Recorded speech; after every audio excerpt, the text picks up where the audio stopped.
warahmatullahi wabarakatuh. Waalaikumsalam warahmatullahi wabarakatuh. Alhamdulillahirabbil Salawat dan salam selalu kita curahkan kepada junjungan kita Nabi besar Nabi Muhammad Sallallahu alaihi wasallam. Yang akan disampaikan oleh Ibu Ida selaku CGP Angkatan 9, yaitu mengenai pembebasan diseminasi modul 1 di tingkat budaya positif. Badannya kami persilakan. Warahmatullahi wabarakatuh. Waalaikumsalam warahmatullahi wabarakatuh. Asyhadu an la ilaha illallah wa asyhadu anna Muhammadar Rasulullah. Rabbi shrah li sadri wa yassir li amri wahlul 'uqdatam min lisani yafqahu qawli. Amma ba'du. Ribuan terima kasih saya ucapkan kepada Bapak Kepala Sekolah.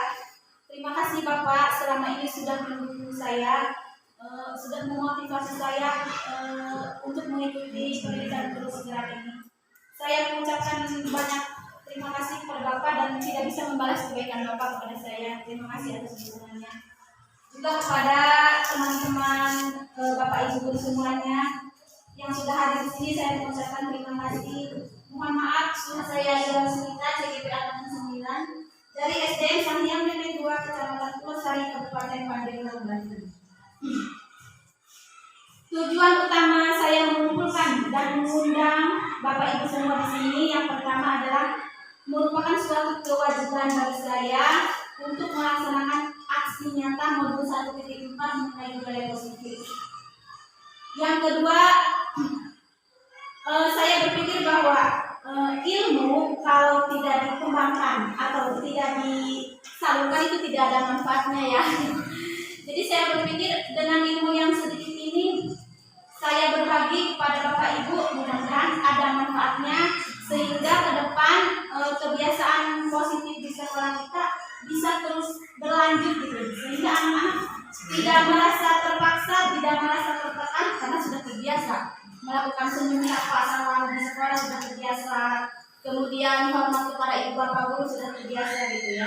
Sehingga kebiasaan ini bisa kita laksanakan baik di kelas maupun di sekolah, terutama di masyarakat nanti anak-anak kalau sudah dewasa. Kemudian yang ketiga, kalau budaya positif ini yang melaksanakan 1 atau 2 orang saja, misalnya ya, hanya kelas 1 atau hanya kelas 2 misalnya, itu tidak ada gunanya, tidak ada manfaatnya. Oleh karena itu kita mari bersama-sama bekerja sama, berkolaborasi bagaimana supaya budaya positif ini kita laksanakan bersama gitu ya. Sama-sama kita, ayo mari membiasakan budaya positif agar ilmunya tidak.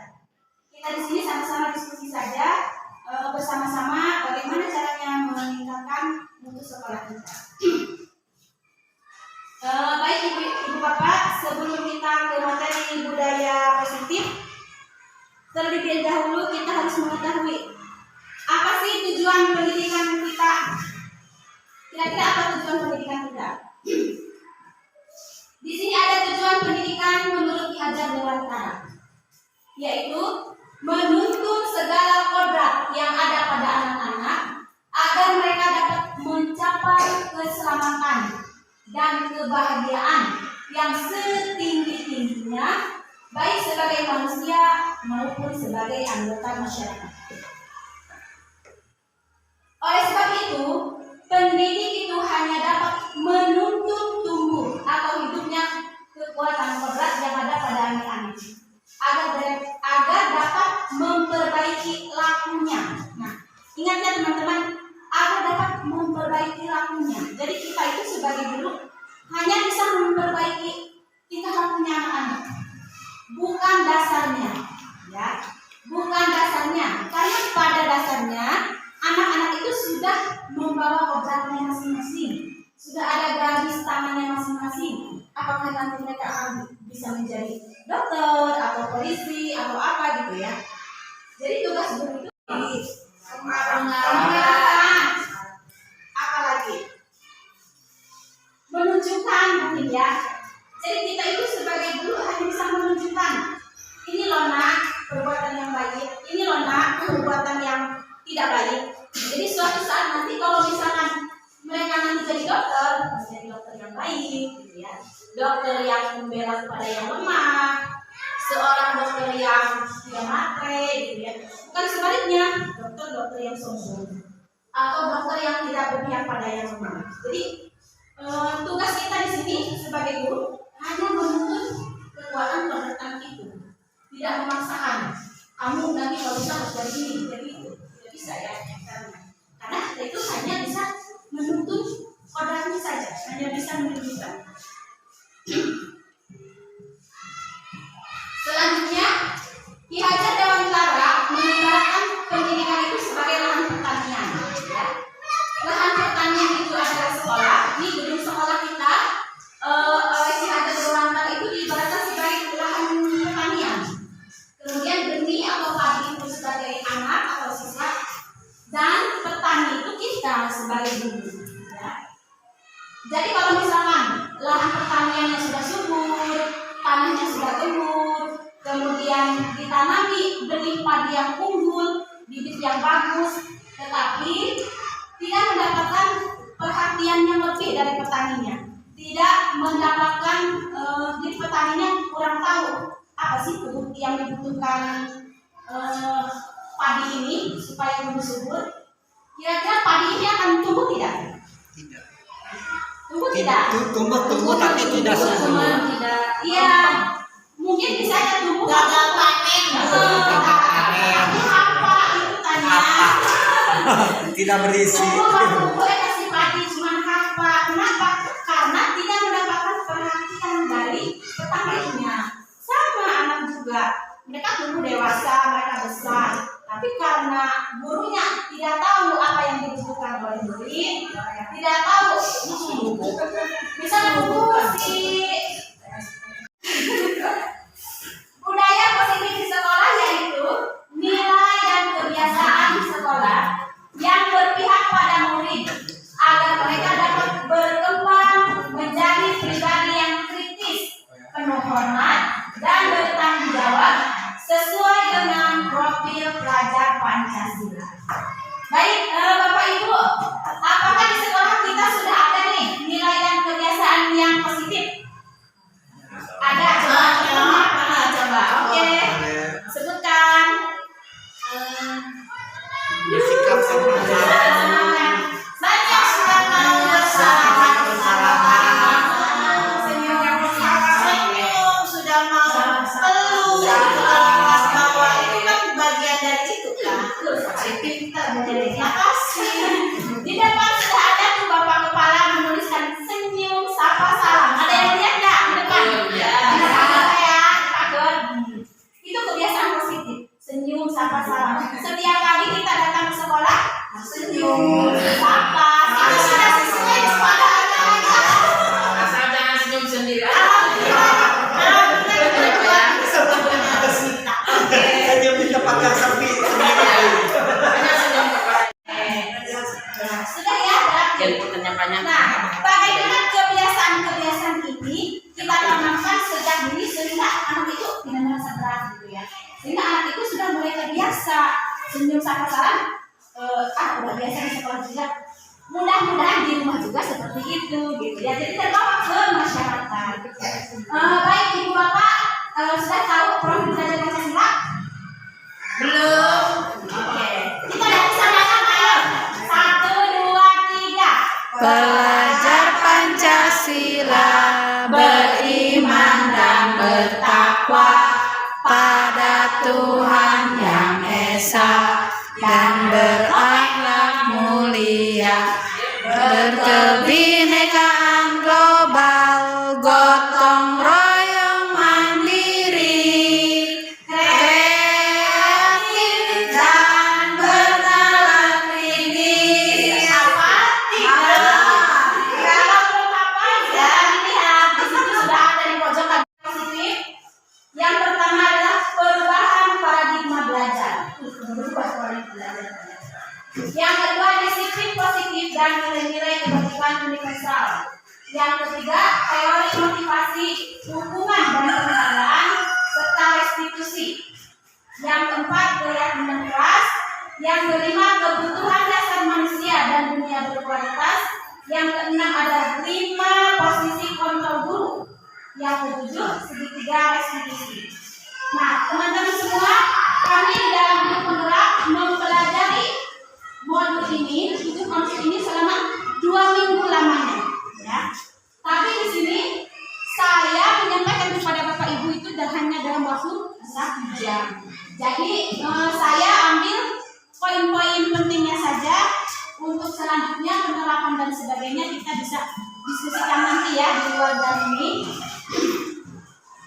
Dan tentu konsep ini benar-benar sangat penting sekali bagi kita sebagai guru, bagaimana caranya menghadapi anak yang suka berulah gitu ya, anak-anak yang biasanya berantem gitu ya, atau membuat pusing guru dengan tingkah lakunya. Di sini ada cara-caranya. Dan konsep utama budaya positif ini benar-benar menyentil saya, benar-benar membuat saya berpikir bahwa selama ini ternyata saya tidak sempurna menjadi orang guru. Ternyata selama ini saya salah. Anak misalnya berbuat salah, saya langsung marah-marah, saya langsung maki-maki secara frontal. Padahal itu kita belum tentu menerapkan seperti itu terbaik untuk anak. Ya, di sini ada cara-caranya bagaimana cara menegur anak, bagaimana cara membimbing anak yang melakukan kesalahan. Tidak bisa serta-merta kita menyalahkan anak, karena semua ada penyebabnya, semua ada kebutuhannya. Ya, nanti untuk selanjutnya kita belajar. Dalam membangun budaya positif, sekolah dapat menyediakan lingkungan yang positif, aman dan nyaman, agar siswa mampu berpikir, bertindak, dan mencipta dengan merdeka, mandiri, dan bertanggung jawab. Ibu-ibu, gimana anak misalnya ke sekolah mau nyaman, mau aman, sementara dia itu terancam, tertekan misalnya oleh teman-teman dibully, takut sama bapak atau ibu gurunya. Kira-kira dia bisa tidak belajar berpikir dengan nyaman, dengan aman, atau menerima pelajaran dengan baik dari gurunya? Tidak bisa ya. Jadi kebutuhan lingkungan yang positif, yang aman dan nyaman itu harus kita ciptakan, itu harus kita buat. Bagaimana caranya? Sebetulnya nggak bisa diomongkan ya, karena saya juga sebetulnya kalau ke sekolah suka kesiangan gitu ya. Bu, tadi si anu dipantek, bu, tadi si anu disurungkeun, atau kumaha urang ibu guruna, maksudnya bisa menciptakan rasa aman untuk anak. Guru mah berangan. Bukan hanya jadi bapak, bukan ini saya sendiri gitu ya. Kumaha itu mah tanggal mah susah. Ya, jadi mulai sekarang kita bergerak sedikit demi sedikit agar anak itu datang ke sekolah dengan perasaan aman, nyaman, sehingga kalau mereka belajar dengan perasaan yang aman dan nyaman, mereka akan mencipta itu dengan merdeka, bisa menyerap pengetahuan yang diberikan guru itu dengan mudah. Berbeda kalau dia misalnya terancam, boro-boro mikir pelajaran dengan guru, jangan istirahat sih, naik di kepala si anak, di si anak. Jadi dia nggak mungkin bisa berpikir dengan nyaman gitu ya, bisa belajar dengan nyaman, sementara jiwanya itu terancam. Nah, ini yang kedua, disiplin sangat berkaitan dengan kontrol guru terhadap siswa. Betul tidak Ibu? Betul. Bisa orang mintakan bahwa disiplin itu kontrol diri siswa sendiri? Tidak. Bisa tidak ya kira-kira? Bisa aja kalau dari rumahnya anaknya sudah biasa disiplin. Oke, Di lingkungannya. untuk memahami selanjutnya kita A itu Anda, B itu teman Anda. Sobeklah secari kertas kecil, tuliskan benda atau sesuatu yang sangat berharga untuk Anda, yang paling berharga pokoknya di kertas. Tuliskan. Kemudian letakkan di salah satu tangan Anda dan genggam benda atau sesuatu tersebut dengan segala daya. Buatlah sebuah kepalan tangan. Jadi kalau sampai muka ya kebaturan dulu, benar-benar ditutup lah ya itunya. Kemudian teman Anda B akan mencoba dengan sekuat tenaga dengan berbagai cara untuk meminta Anda memberikan benda tersebut. B ini bisa membujuk, mengancam, menghardik, merayu, menyuap, apa saja yang dapat membuka kepalan tangan Anda. Saya nanya ke pribadi ibu bapak guru masing-masing. Kira-kira ibu bapak guru akan kita mengapa atau membuka tangannya itu? dirinya sendiri. Ya. Dia tidak takut diancam sama bu guru. Dia tidak ingin pujian dari bu guru. Dia tidak ingin hadiah dari bu guru. Misalkan bu gurunya mengiming-imingi hadiah ya. Nah, kalau kamu misalkan dapat nilai 100, ibu kasih permen, ibu kasih buku. Dia memang termotivasi gitu ya, tapi motivasinya dari luar gitu ya, bukan dari dalam dirinya sendiri. Masih berarti dia bisa membuka genggaman tangannya, tapi membiarkan orang lain mengontrol dirinya gitu ya. Untuk pembelajaran sekarang, kalau bisa kontrol anak sendiri yang bisa mengontrol diri dia sendiri. Jadi dia itu mendapatkan nilai 100 bukan karena ingin hadiah dari guru, Itu suatu paksaan. paksaan. Bukan dia diancam sama guru, tapi dia mendapat nilai 100 itu karena dia ingin pintar. Ya, itu motivasinya. Karena dia ingin nilainya itu benar-benar murid dapat pemikiran dia gitu ya, bukan karena ketakutan, bukan karena ancaman, bukan juga karena pujian ataupun iming-iming hadiah gitu ya. Dalam kontrol teori untuk meluruskan beberapa miskonsepsi tentang kontrol. Yang pertama, ilusi guru mengontrol murid. Nah, ini yang pertama, yang tadi yang saya bahas. Sebetulnya menurut Dr. William itu, guru itu mengontrol murid itu hanya sebuah ilusi. Karena yang dapat mengontrol murid itu ya diri murid sendiri. Kalau misalkan murid mau berbuat baik karena dia sama guru, nanti kedepannya anak mau seperti apa? Masa misalkan mau berbuat baik itu karena iming-iming mulu, tidak ada dalam hatinya, gitu ya. Kemudian yang kedua, ilusi bahwa kritik dan membuat orang merasa bersalah dapat menguatkan karakter. Itu bohong. Contohnya, misalnya, kayak saya di rumah, kak, ibu capek-capek, tidak begawe. Hanya ilusi. Sebetulnya tidak bisa mengubah karakter artis. Di sekolah juga sama. Ayolah nak, kerjakan PR-nya. Mana ibu papa mana Dima, capek-capek, ngojek segala macamnya, udah semua anak-anak. Ayo mana di sekolah tadi yang nulis ini sakit jadi namun. Betul itu bisa mengubah karakter anak ya. Karena yang dapat mengubah karakter anak anak itu sendiri. Jadi kita itu menasehatinya itu harus menggunakan budaya positif universal ya, kebajikannya, nilai-nilai kebajikannya. Misalnya, ayo nak pakai helm.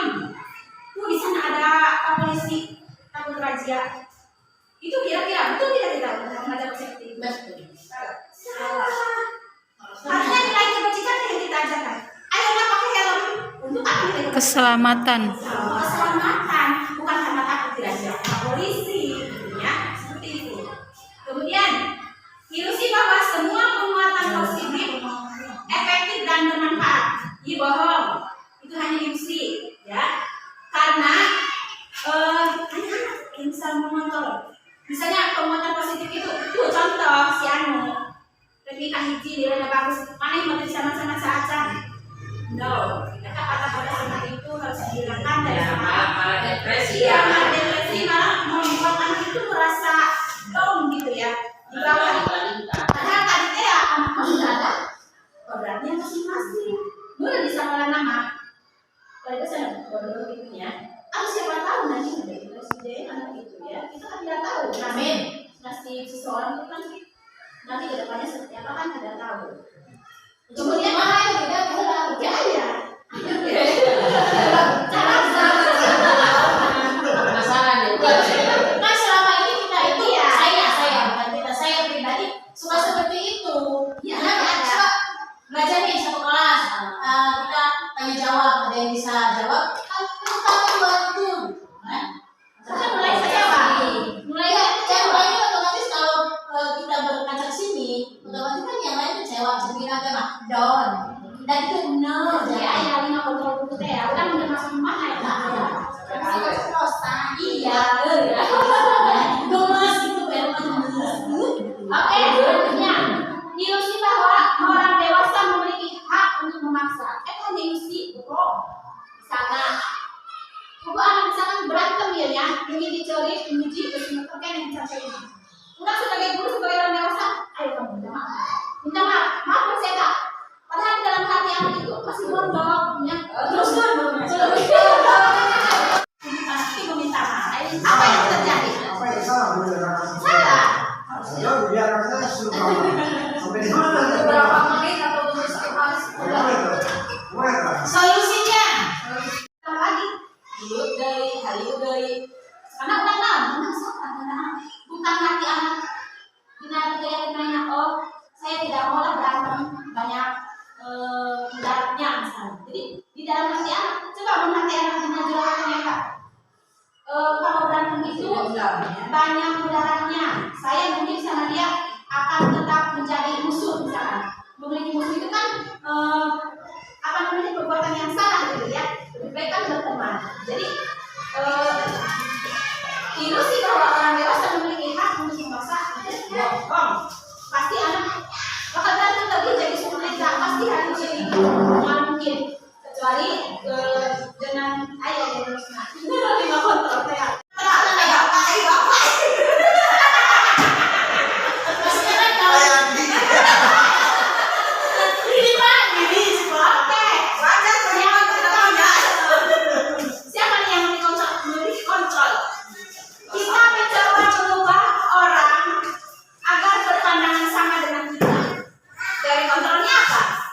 Kita berusaha memahami pandangan orang lain tentang dunia.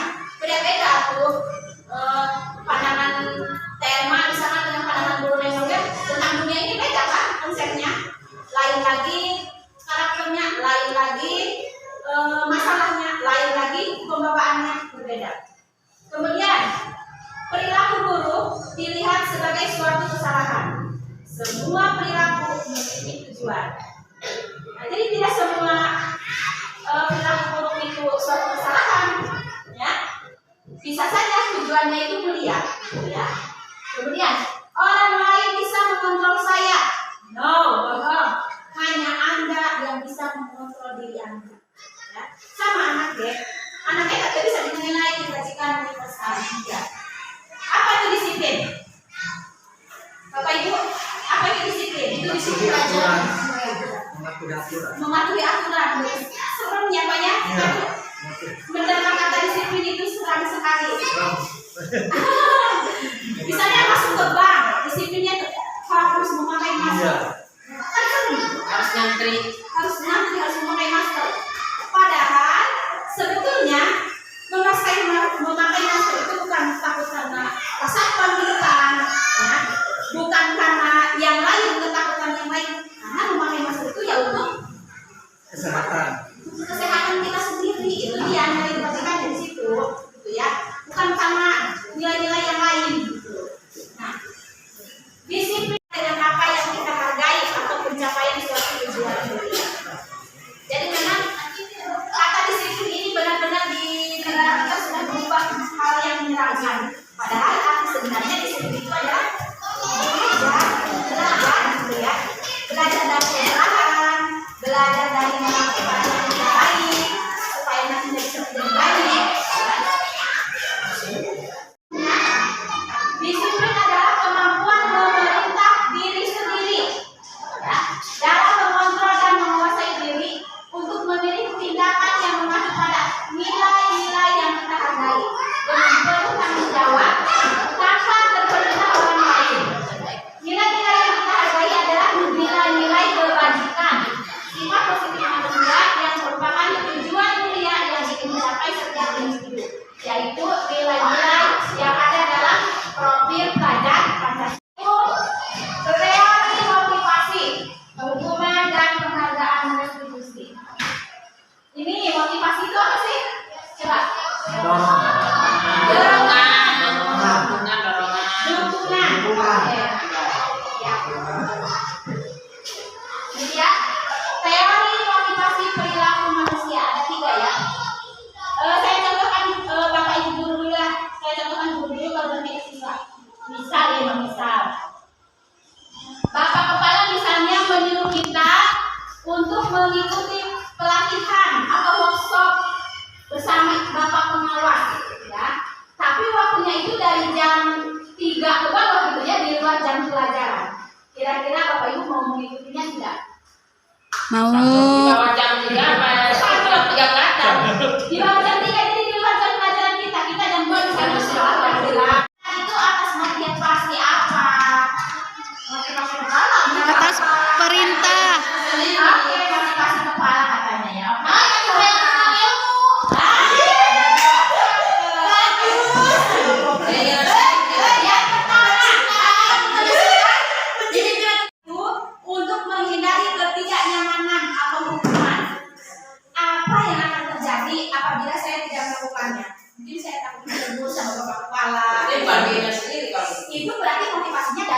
eksternal. pasti eksternal dari luar. Kita itu melaksanakan pelatihan karena takut ditegur sama bapak kepala. Motivasinya pasti eksternal. Kemudian yang kedua, kita akan tetap melaksanakan workshop itu atau pelatihan itu untuk dapat untuk dapat imbalan dari orang lain, mungkin dari pengelola dapat transport atau pengganti uang pulsa gitu ya. Jadi apa yang saya dapatkan apabila saya tetap melakukan workshop itu? Dapat ilmu, motivasinya itu tadi teh yang kedua dapat imbalan, dapat uang pulsa, dapat transport, itu motivasinya masih eksternal.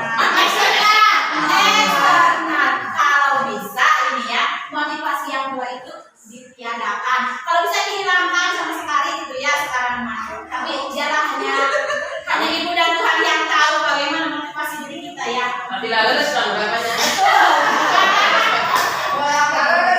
Oke, yang ketiga, motivasinya itu untuk menghargai diri sendiri. Saya akan menjadi orang seperti apa apabila saya melakukannya. Misalkan saya ingin menambah ilmu saya supaya saya bisa menerapkannya di sekolah ke anak-anak. Jadi motivasinya itu dari dirinya sendiri. Dia ingin mendapatkan ilmu. Dan itu yang terbaik itu termasuk motivasi Internal. dari dalam Hati. diri guru sendiri. Itulah yang kita harapkan sebagai tujuan disiplin positif. Bu Yati tadi teh ya, anak mendapatkan nilai 100, motivasinya karena apa? Karena ingin ujian dari guru, atau karena ingin mendapatkan hadiah dari guru, atau karena ancam dari guru. Itu masih motivasi eksternal. Sekarang kita tambahkan motivasinya internal dari dalam diri anak. Oh, saya ini mendapatkan nilai 100 karena saya ingin mendapatkan ilmu. Saya mendapatkan nilai 100 karena saya ingin ilmu itu apa namanya, benar-benar bermanfaat untuk saya, bukan karena yang siapa yang sampai saat ini masih memberikan hadiah untuk anak-anaknya? Masih ya. Sebetulnya memberikan hadiah untuk anak-anak itu boleh tidak sih? Boleh sebagai motivasi. Sana ada perlombaan nih. Bukan perlombaan, bukan motivasi ya. Yang dapat 100 saya kasih jajan. Jadi jangan keseringan ya. Tapi Bapak Ibu tahukah Anda, ya Bapak Ibu tahukah Anda bahwa hadiah atau ilmu itu hukuman dihukum oleh penghargaan. Jadi tidak boleh. Ujian, hadiah, ancaman, itu tuh penghargaan itu menurunkan kualitas anak. Ya. Selain menurunkan kualitas anak, penghargaan juga mematikan kreativitas. Selain itu juga penghargaan juga mengurangi motivasi inspirasi dari dalam dirinya sendiri. Ya. Lamun anak salah misalnya, kita akan dulu. Mencatat 100 kali di dalam buku kalimat saya tidak akan terlambat lagi karena terlambat sekolah. Itu hukuman apa konsekuensi? Hukuman. Oke. Ada yang terlambat. Dia mau ada yang terlambat gurunya. Nah, ini tuh maksudnya untuk sekolah yang sekolah penggerak. Kalau kita kan masih belajar. Jadi praktek dulu aja. Kalau saya harus guru harus ada siswa yang terlambat. Artinya kitanya yang lebih awal. Jangan nabrak sini berarti. Iya harusnya. Tapi kan kita besok bertanya dulu ya. Pastikan tumpahan air di meja tulis karena tersenggol berasa belajar. Konsekuensi. Boleh disuruh untuk menggunakan sepatu seharian di sekolah karena tidak menggunakan sepatu hitam. Hukuman. Lari keliling di lapangan basket 2 kali karena terlambat 10 menit untuk pelajaran PJOK. Konsekuensi. Berarti Kalau langsung di SMP dia. tetapi pas jam istirahat nanti kamu menggantikan pelajaran yang tertinggal, menulis catatan teman,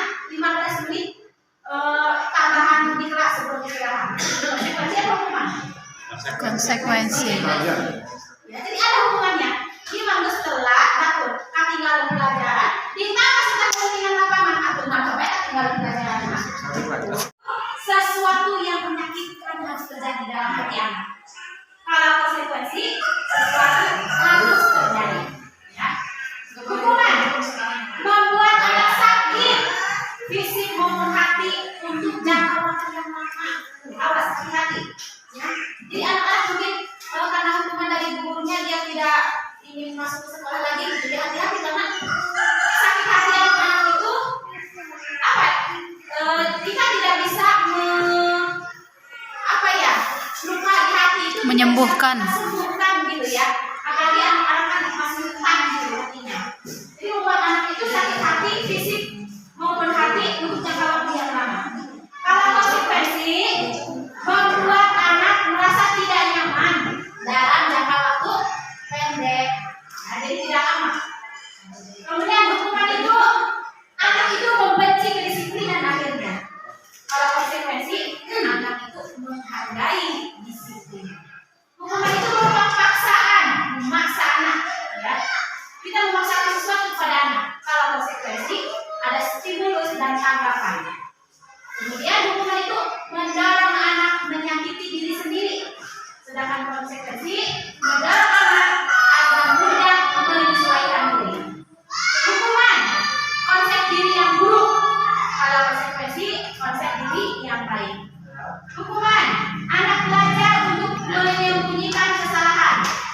Anak belajar untuk mematuhi aturan. Hukuman itu membuat anak merasa marah, merasa bersalah, dipermalukan, merasa tidak dihargai. Sedangkan konsekuensi semuanya kehilangan hak, dibuat tidak nyaman, diasingkan hanya untuk sementara waktu. Ya, perbedaan antara hukuman restitusi itu. Restitusi adalah proses menciptakan kondisi bagi murid untuk memperbaiki kesalahan mereka. Memperbaiki, bukan memecat-mecat. Sehingga mereka bisa kembali pada kelompok mereka dengan karakter yang lebih kuat, karakter yang lebih baik. Ya. Restitusi juga merupakan proses kolaboratif yang mengajarkan murid untuk mencari solusi untuk masalah mereka dan membantu murid berpikir tentang orang seperti apa yang mereka ingin menjadi, nanti menjadi apa dia berjuang itu menjadi, dan bagaimana mereka harus memperlakukan orang lain. Kenapa? Mengapa tidak peraturan? Mengapa harus keyakinan? Karena kalau peraturan mungkin sesaat di jangka pendek. Kalau keyakinan mungkin peraturan itu memaksa, asik, oke? Peraturan itu sudah tidak memaksa. Dilarang membuang sampah, dilarang datang terlambat, dilarang tidak boleh bertengkar, tidak boleh ini, tidak boleh itu. Itu namanya peraturan. Kita harus ganti sekarang. Namanya apa? Keyakinan keras.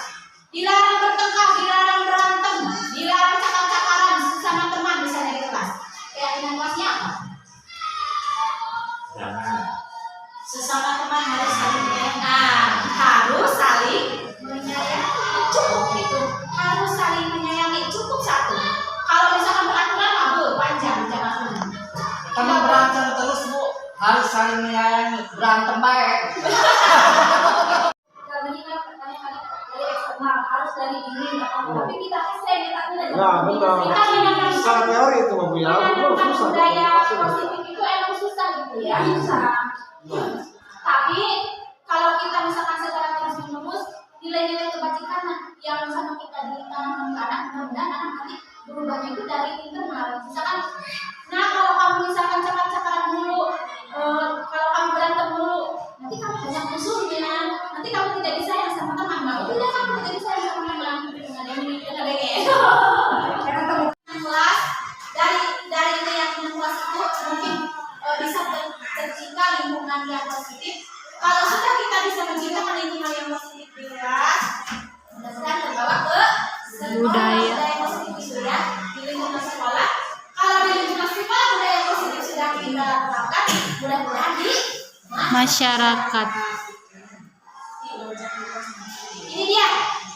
Yang mana yang merupakan keyakinan kelas? Pilih. Apa rasanya? Kenapa?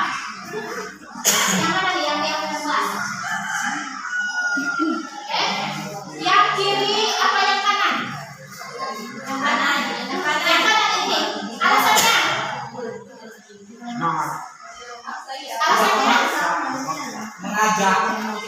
Karena keyakinan kelas ini, kesepakatan itu dibuat oleh siswa dan guru. Kalau yang sebelahnya itu hanya guru. Jadi peraturan itu biasanya yang dibuat itu oleh orang dewasa, gitu ya. Kalau keyakinan kelas mah dibuatnya sesama warga sekolah, gitu ya. Bapak dengan anak dilibatkan, anak yang rumah di kelas, misalkan dulu kalau di kelas nah yang nyaman, gitu kan. Kita bisa melihat pendapat anak-anak. Kalau peraturan itu guru, anak-anak, dia tidak boleh datang terlambat, tidak boleh dilarang misalnya. Anak-anak tidak tahu, dia kan dengan guru, sebenarnya menempatkan mereka ditanya anak. Pasnya, yang bilang pasnya apa?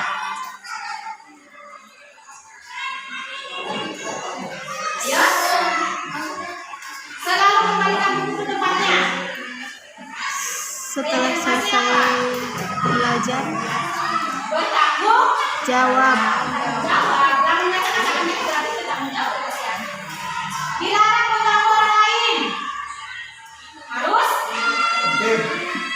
menghargai.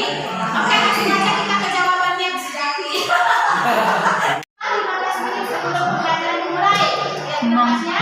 Menghormati orang lain, berkomitmen. Dilarang melakukan kekerasan. Lihat kertasnya.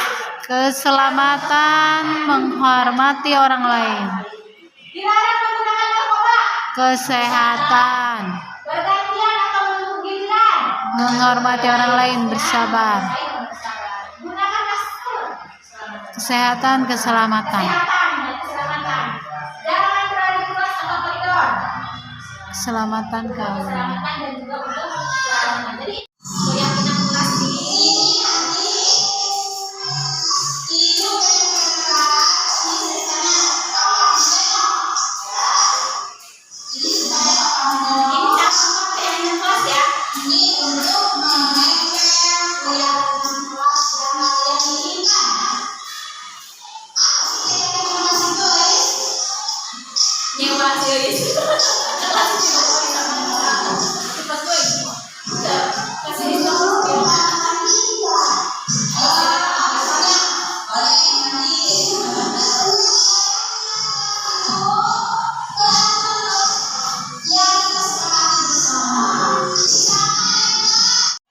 saya pikir untuk kelas tinggi lebih mudah membuat keyakinan kelas karena anak-anaknya sudah bisa membaca, sudah bisa menulis, sudah bisa berpikir gitu ya, nyambung, lebih mengerti dibandingkan dengan anak-anak kelas 1. Jadi benar-benar kewalahan kalau anak kelas 1 karena anak-anaknya belum bisa membaca, belum bisa menulis gitu ya. Bahkan mereka juga belum paham apa yang dikatakan sama gurunya. Sehingga walaupun saya bagikan stiker itu untuk ditempel, bukan tulis naon. Padahal sudah dijelaskan. Udah dijelaskan beberapa kali. Akhirnya Pak, ya udah, nah secara pertama saja kami ingin masuk seperti apa? Ibu terus juga tulis. Bu, saya mau masuk ke sini. Tulis, mau masuk ke sini. Kamu, Reva mau masuk seperti apa? Cantik, tulisannya terus. Akhirnya ditulisnya disimpulkan spinot itu ke fungsi gitu ya. Karena kemarin habis sekarang. Jadi untuk kelas tinggi saya pikir lebih mudah dan mudah-mudahan bisa menerapkan ya, membuat keyakinan kelas di kelas masing-masing. Dan pada akhirnya kesimpulannya ini keyakinan kelas 1 berdasarkan video tadi, ini dia keyakinan kelas 1. Yang pertama, kami guru dan murid yang saling menyayangi. Ya, keyakinan kelas 1. Yang kedua, kami murid yang semangat belajar. Yang ketiga, kami murid yang peduli dengan kebersihan. Mudah-mudahan nanti bisa diterapkan ya di kelas masing-masing cara membuat keyakinan kelas. Jadi kemudian kita bikin ya. Oke, lanjut, ini dia 5 kebutuhan dasar manusia. Kebutuhan dasar manusia, realitasnya nih. Kenyataannya, kebutuhan setiap orang itu berbeda-beda. Kita harus berusaha memahami pandangan orang lain tentang dunia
cinta dan kasih sayang kita bisa diterima dari gurunya. Jadi kita harus memahami kebutuhan anak.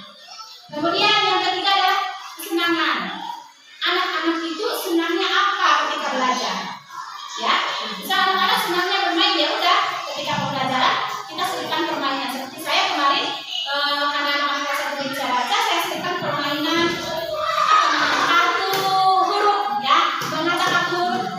Jadi saya bikin A B sampai Z, di print, di apa namanya, dilaminating, digunting, diacak-acak. Ayo nak, cari huruf A. Nah, simpan di meja. Cari huruf K. K, simpan di meja. Cari huruf U, dicari, simpan di meja. Coba baca apa itu? Aku.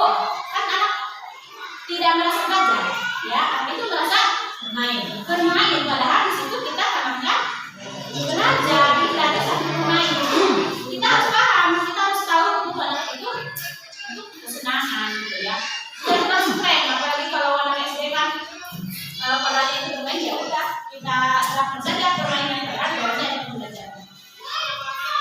Kemudian yang ketiga, kebebasan. Kebebasan di sini bukan berarti bebas bablas, ya. Jadi anak itu membutuhkan kebebasan untuk memecahkan masalah di kelas, untuk memecahkan materi, memecahkan masalah tentang materi, untuk kebebasan untuk belajar itu sesuai dengan keinginannya. Kalau misalkan di PNM kemudian ada pembelajaran berdiferensiasi, ya, itu kan sesuai dengan keinginan anak, sesuai dengan kebutuhan anak. Jadi anak itu belajar ingin ada kebebasan. Kumaha, misalkan saya sukanya audio, berarti kita guru menyediakan pembelajaran berupa gambar, gitu ya, berupa video. Kalau misalkan anak-anak sukanya belajar visual, berarti kita bukakan musik yang berhubungan dengan pembelajaran, gitu ya. Kalau enggak kinestetik misalnya sukanya, berarti kita mendemonstrasikan apa, gitu ya, dalam pembelajaran itu. Anak butuh kebebasan. Kemudian yang terakhir, yang kelima adalah penguasaan. Jadi penguasaan di sini emang anak-anak butuh sih berkuasa, ingin ranking 1 misalnya, ingin yang terbaik dari teman-teman sebayanya. Kita harus mengetahui bahwa anak itu penguasaan itu adalah salah satu kebutuhan dasar daripada anak. Baik untuk studi kasusnya, untuk dipahamnya, ini dia ada contohnya. Nih contoh kasusnya.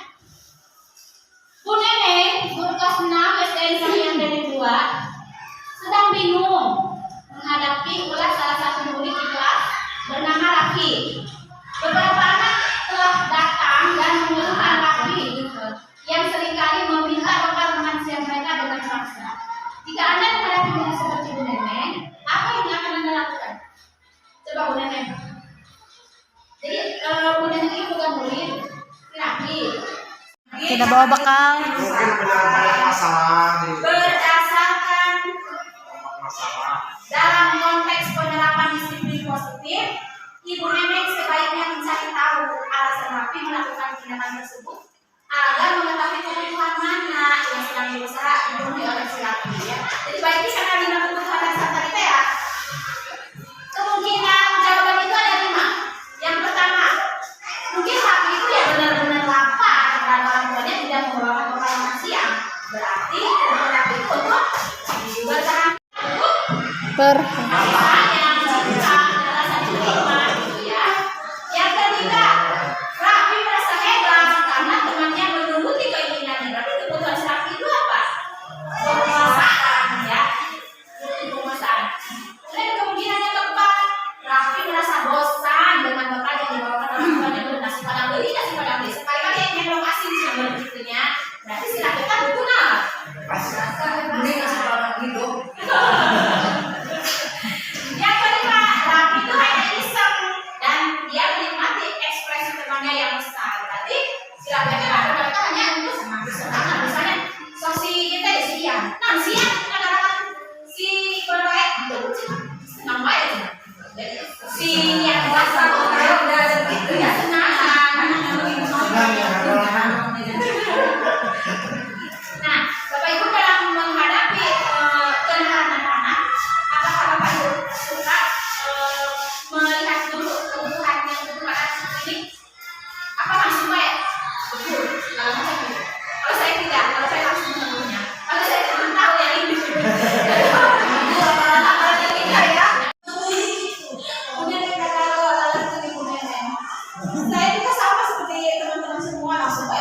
udah letak botak punya mungkin kita lagi punya lagi kemarin senang di kelas 6 kemarin kalau saya pikirkan selalu senang terima kasih.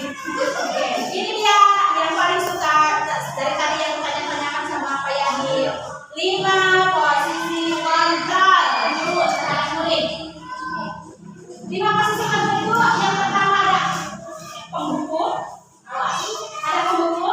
ada pembuat orang merasa bersalah, ada sebagai teman, pemantau dan manajer. Kira-kira kita ini ada di posisi apa selama ini?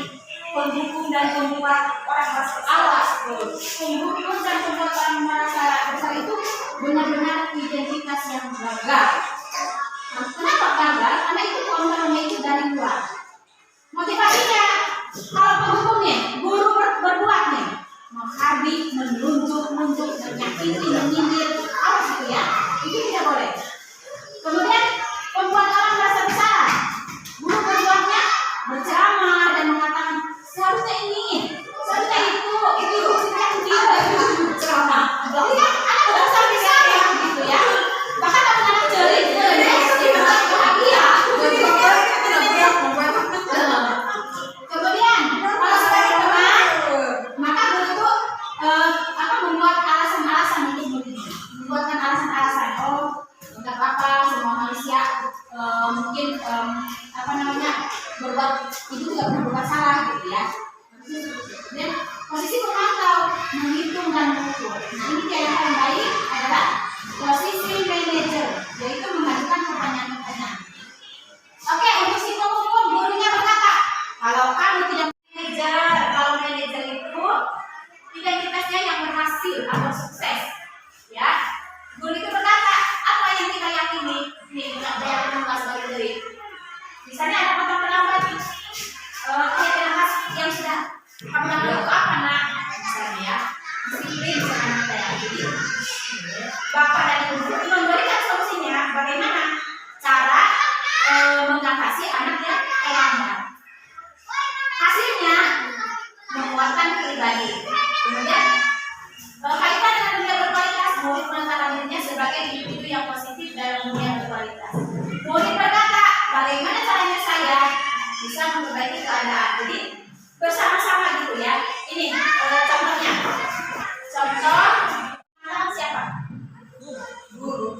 Iya, maksudnya yang mengatakan ketika di posisi pada tadi ada pengukur, ada pembuat rasa bersalah, ada pemantau, ada teman, ada manajer. Lalu guru ngomong, saya kecewa sekali dengan kamu. Saya akan membuat bersalah ya. Membuat rasa bersalah. Kamu tidak pernah benar melakukannya. Saya akan katanya. Si penghukum. Ayolah nak, lakukan demi ibu atau bapak. Teman. Apakah kamu mau mendapatkan cita-cita kita hari ini?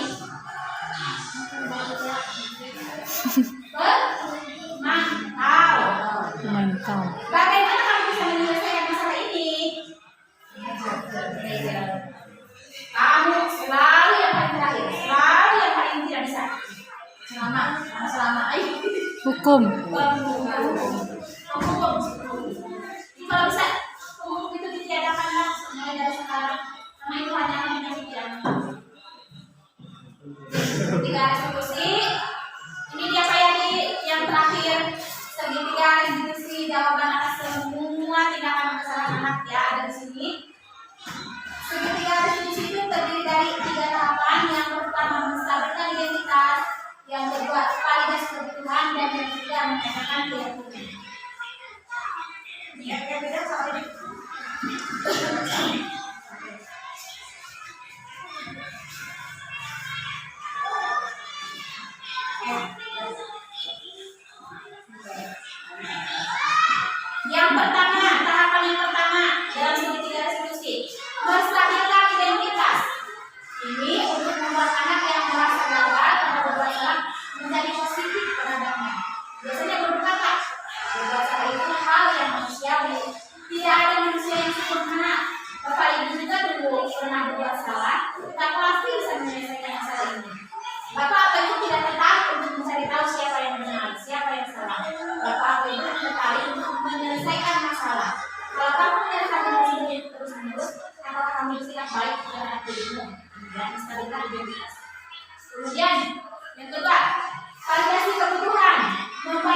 Dasar. Apakah itu power, kekuatan, freedom, kebebasan, love and belonging, cinta kasih dan sayang, fun, Kesenangan. dan survival. Bertahan. Guru berkata, kamu bisa saja kan melakukan hal yang lebih buruk, tapi kamu tidak melakukannya kan? Dan kamu pasti punya alasan mengapa melakukannya. Apa yang penting bagi kamu? Kamu boleh tetap berusaha menjaga sikap itu, tapi tambahkan sikap yang lain yang baik. Maukah kamu belajar cara lain untuk mendapatkan yang kamu butuhkan tanpa harus memukul? Apakah kamu bisa melakukan dengan lebih baik besok lagi? Jadi ini kata-kata dari seorang manajer, ya, menanyakan keyakinan. Guru berkata, apa nilai yang percaya di kelas atau sekolah kita? Langsung ke kasus supaya lebih. Bagaimana solusinya? Menggunakan segitiga restitusi. Tadi di rumah dari kelas, kami bertemu ya nanti ya.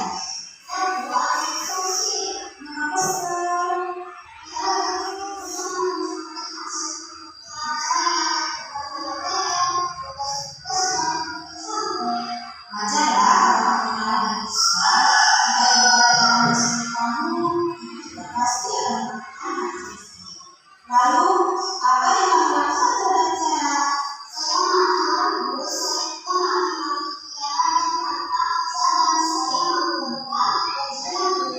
oh gitu, pasti kamu berbuat seperti itu. Ada alasannya kan?